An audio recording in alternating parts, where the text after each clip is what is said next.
Hi everyone, thank you so much for tuning into my tarot channel. My name is Paulina and I'm so glad that you're here with me. Yay. So I wanted to do a reading. I tend to not do readings until I feel tugged at to do one, and then it bothers me and it's like a nervous tick itch that won't go away until I make a reading, and sometimes I can go years without making a reading.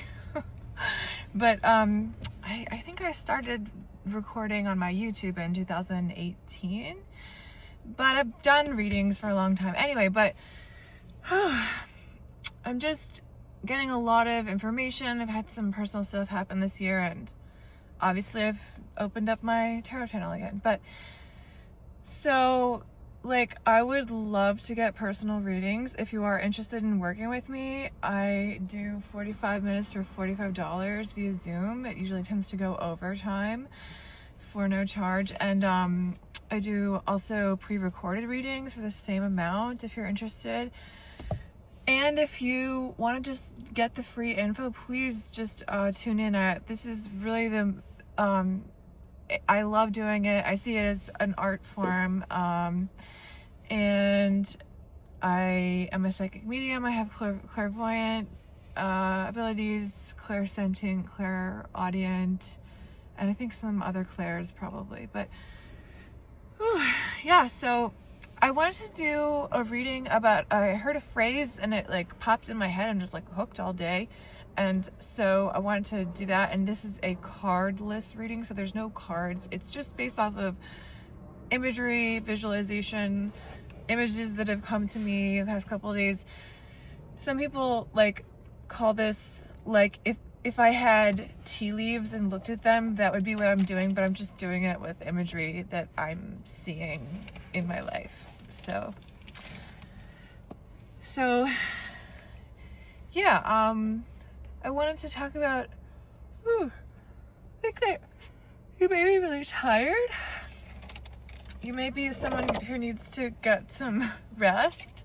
You've been, I can feel that you've been, I'm hearing, oh, by the way, this is from my guides and your higher self and my higher self. So it's like a party with all the high energy. So yeah, that's where it's coming from. So I'm feeling like, you're really like burning the candle at both ends. There's actually a really lovely quote. I think it's Edna St. Vincent Millay. Like, my candle burns at both ends. I cannot last the night, but all my foes and all my friends, it burns a lovely light. I love that. So it's like you're pushing the pedal to the metal. Got it. You're like working something out through the work, but you have to remember to be allowing. And I think that even if you've created a situation where you have to work less and you're getting passive income, you're still like really anxious and working yourself too hard in some other way. Maybe you've taken the workload off, but this like an example is like Virgos, or maybe you have heavy Virgo in your chart, like Jupiter and Virgo, or like Virgo South Node. I have that Virgo South Node. Or like, you have some Virgo placements, specifically that can be about overwork, overdue, overthink. A lot of the teachings of what Ram Dass learned from his guru was about being.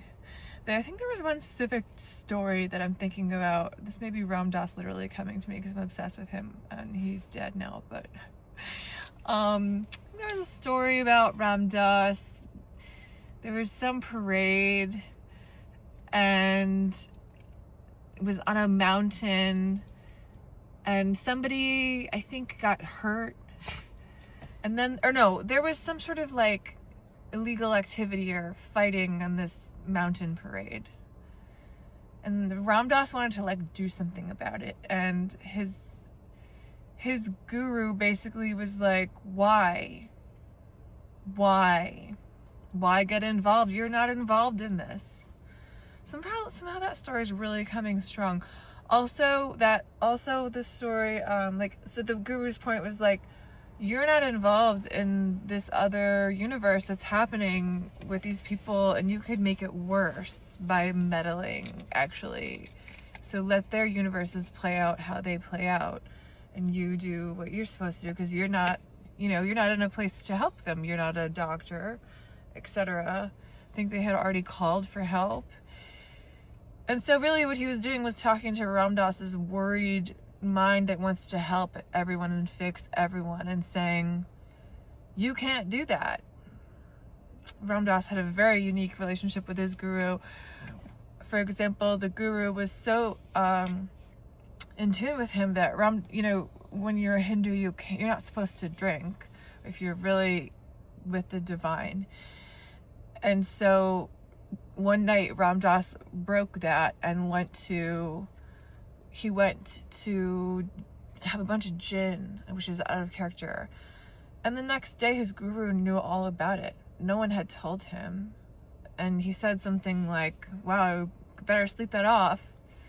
The first time that he met him, he said something about his stepmother dying and being with her while he knew that the night before Ram Dass had been looking at the stars and thinking about his stepmother who died.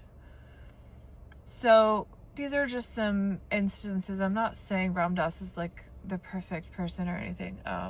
No one is. Maybe that's coming from him too. I think that maybe you've been in a situation where people,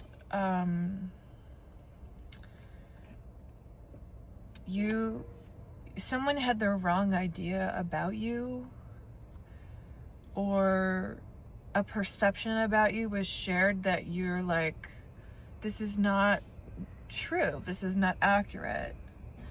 Ultimately, it could be that you are completely unaware of this like criticism or feedback being true, and you have like a complete blind spot. There's this really cool thing called the Johari window, which is actually just the conglomeration of the two researchers' names, but it's like these 4 quadrants where it's like what we know about ourselves, what we know that we know, what others know about ourselves that we know that they know, what others know about us that we don't know they know, and that what we don't know about ourselves and no one knows about ourselves, the unknown quadrant.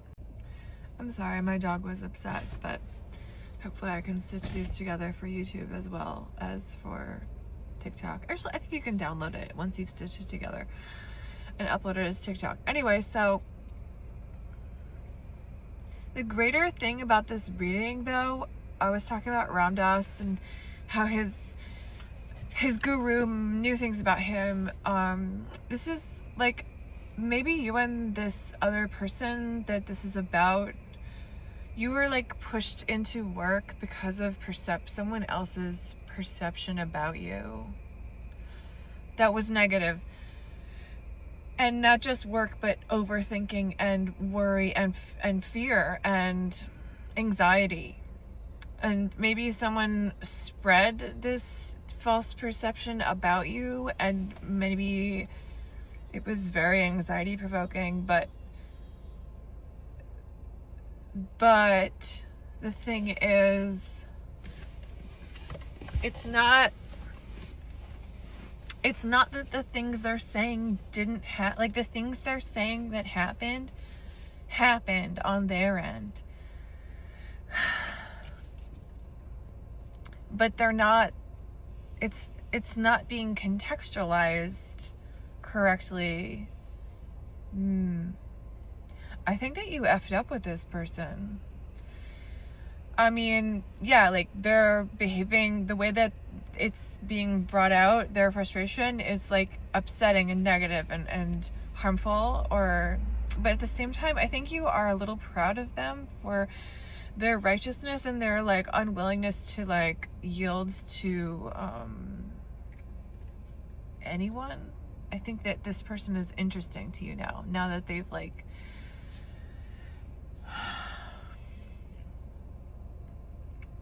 I'm seeing a lot of like dogs, like maybe you both have dogs and like bond on that, and then also maybe there was an aggressive tendency that was like, or like a, seeing like a dog guarding its bowl, like that would mean food, that something vital and like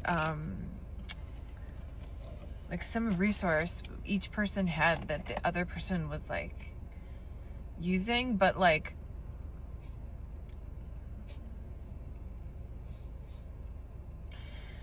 the thing, okay, so this person handled this in a way that you don't like, but the thing that you also don't like is that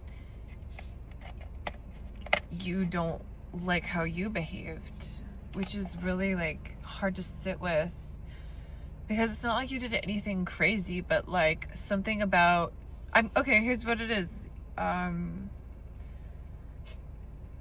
You both, there was like abandonment here. It was like a mutual abandonment. I don't know why that's coming out as a question mark, but I'm just hearing, or I heard the phrase all day, like, that's not who I am. They're getting me wrong. And then once you felt that about them, you were like, fuck this person, sorry for my French. You were like, I'm not gonna be mischaracterized. And it really taught you something, because I don't think this is a bad person. I think that this person either is going through something very difficult that you don't really know about. Maybe you know a few details about, but maybe not the full story. And you felt like super rejected. I'm seeing like, even though maybe you were like in a helping, you were somehow helping this person.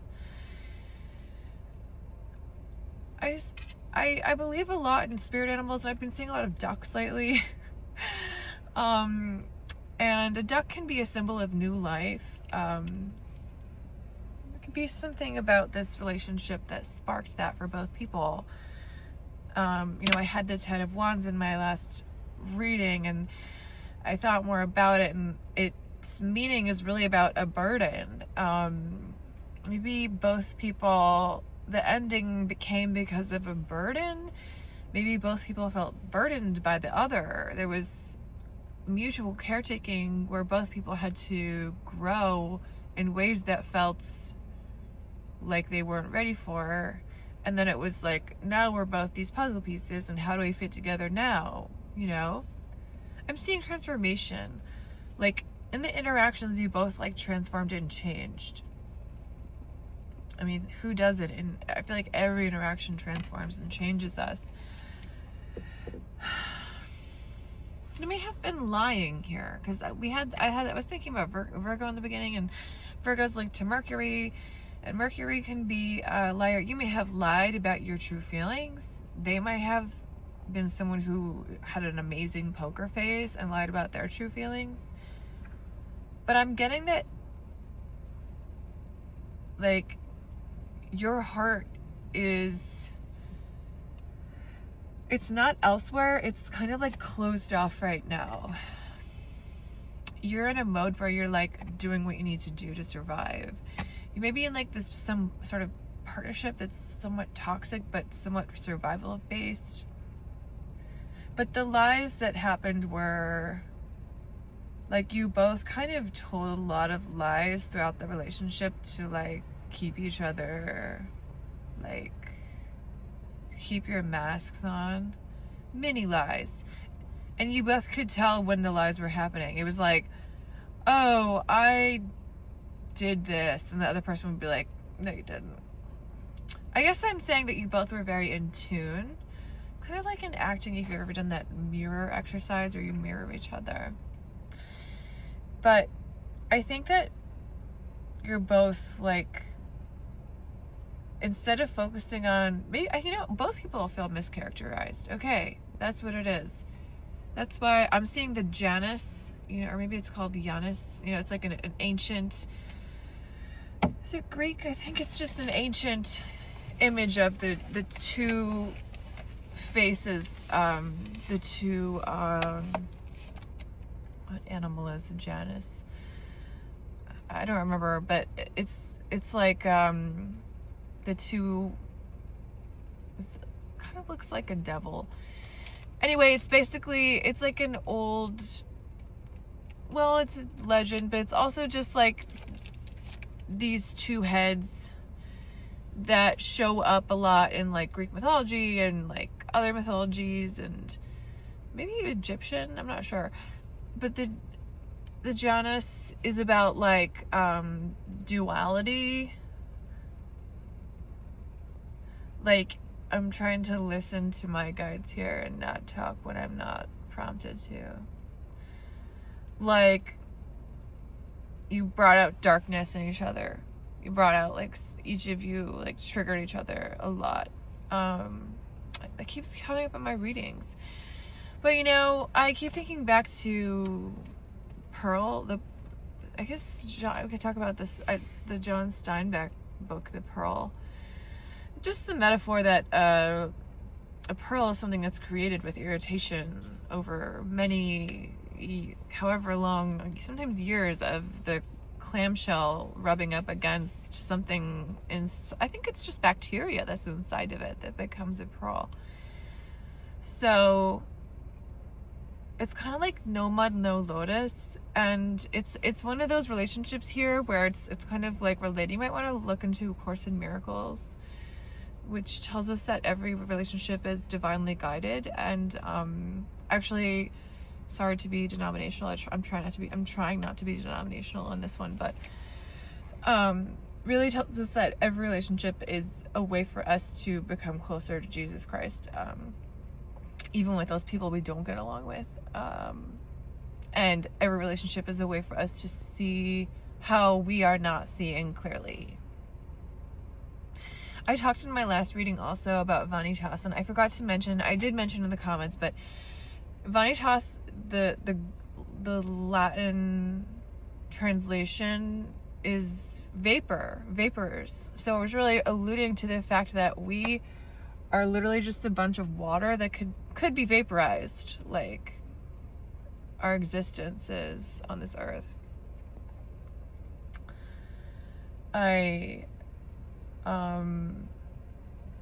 I'm seeing, so back to the Janus, there was like duality, but there was like two-headedness, but there was also like, you weren't seeing the full picture of this person, and they weren't seeing the full picture of you. It's like a mirror. Like, you were playing a role with them to keep them around, and they were with you. And that gets really tiring and exhausting. I'm seeing like the Five of Swords and the Seven of Wands. Like, it was just like a battle, and then you were like defeated. And it's been really hard, and now there's like a hole there, but it made you feel like, oh, well, I guess I just fuck everything up. Sorry to drop an F-bomb. It made you feel like, wow, I guess, and you were like, why am I obsessing over this? This is not that, like, maybe you didn't even like date this person. It was just some dynamic, could be in work or friendship, any kind of interpersonal thing that you're working closely with someone or interacting closely for a period of time.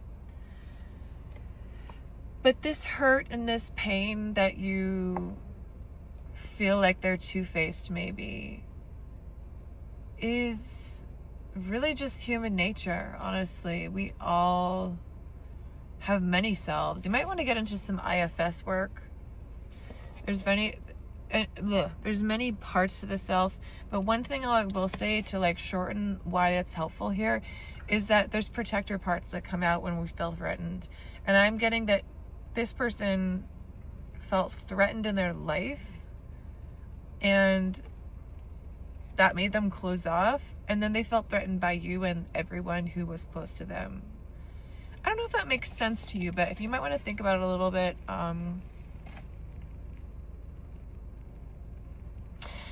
I'm seeing Botticelli, the painting of the Venus and the clamshell.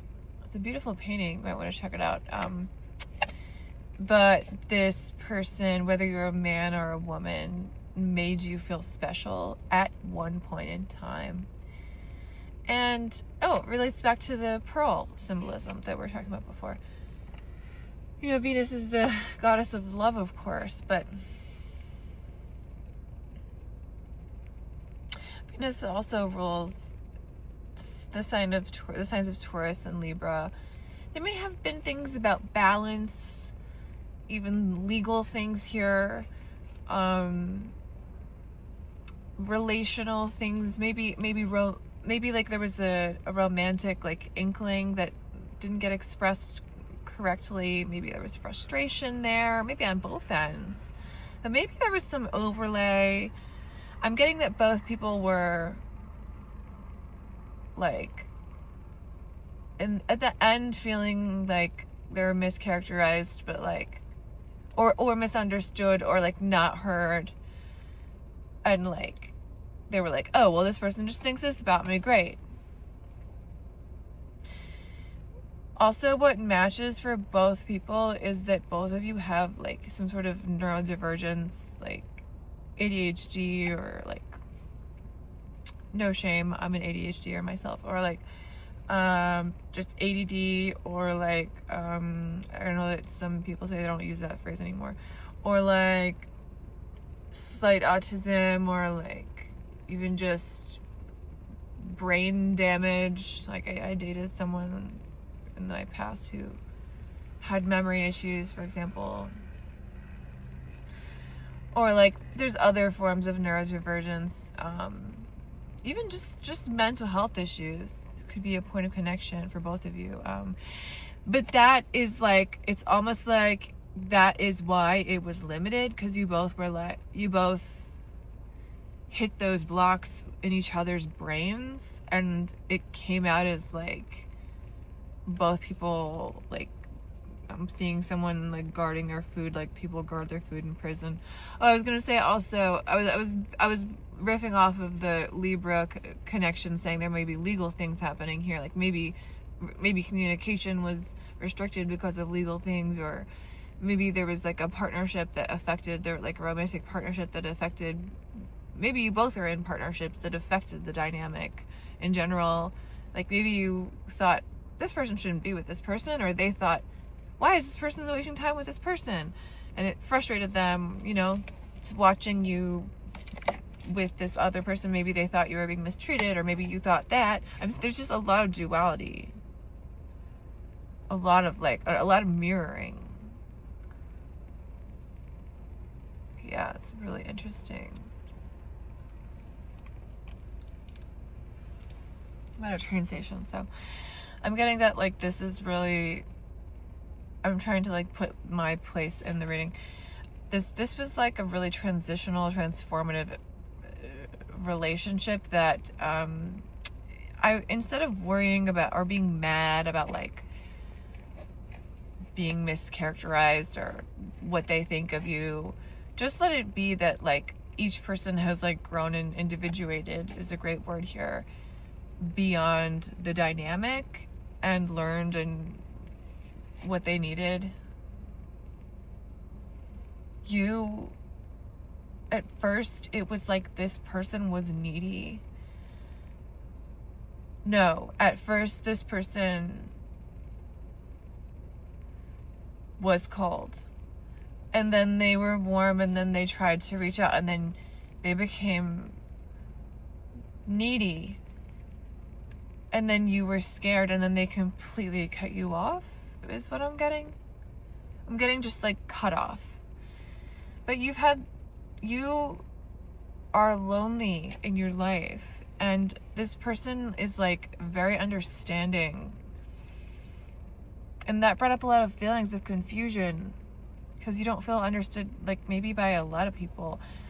But the overlay here was that like that must mean something. We must whatever date, or if it was the same sex and you're not gay, if it was platonic, you know, we must spend more time. That's not always the case. Sometimes these relationships are just here for a fleeting time to teach us about life. Anyway, so I hope that this is helpful to you, and I'm sorry it's not ending on a more resolved note, but that's what I'm seeing. And I also recommend getting into some palmistry and looking at your lifeline, looking at where it frays and where it, there's a chain that's your lifeline on here. I think it's the top one. No, I think it's actually the middle one here. Anyway, it can really show you the major life challenges and life points. This could be like a karmic connection that's like it could also be related to your Saturn points, because Saturn, it's not just our Saturn return, it's also, I think, like every 7-ish years, 7 to 9 years, there will be like hardship that we experience, basically, or like turning points, karmic turning points. So this could be like that. It's not exactly within your control. And in terms of worrying about what they think badly of you, I don't think that they do. I think that they're just a very, I'm getting the term whistleblower person, and that has nothing to do with you, and it depersonalized the relationship for both of you. Maybe that was, each person had professional roles as a whistleblower. Anyway, just some food for thought, but it's really in each person's, I'm getting the wheel of fortune is really just in each person's best interest to just completely let go and let God, and is what I'm hearing, and let this be a passing moment, a passing experience that teaches rather than harms, that teaches about the opening and contracting of the heart and how we let others in, and then sometimes getting hurt is actually powerful and meaningful, and is a step towards growing and opening the heart chakra if it's been closed for a long time. So thanks for tuning in. I forgot to mention the connection, since I was intuiting the Botticelli Venus image. I didn't add that, obviously Venus also rules Taurus, and I only mentioned the Libra aspect, but this could be there were sensual pleasures that were brought to life in this connection. Maybe you both had been sort of deadened in your senses for a while, for one reason or another, but also maybe just a connection about beauty and art, a shared love of art, and ultimately ownership is a reason that this is not continuing, some ownership of because Taurus can be about ownership, ownership of thought, or ownership of maybe your livelihood is a reason this can't continue, but also self-esteem. Somebody's self-esteem was wounded here. So just some food for thought, and thanks for tuning in.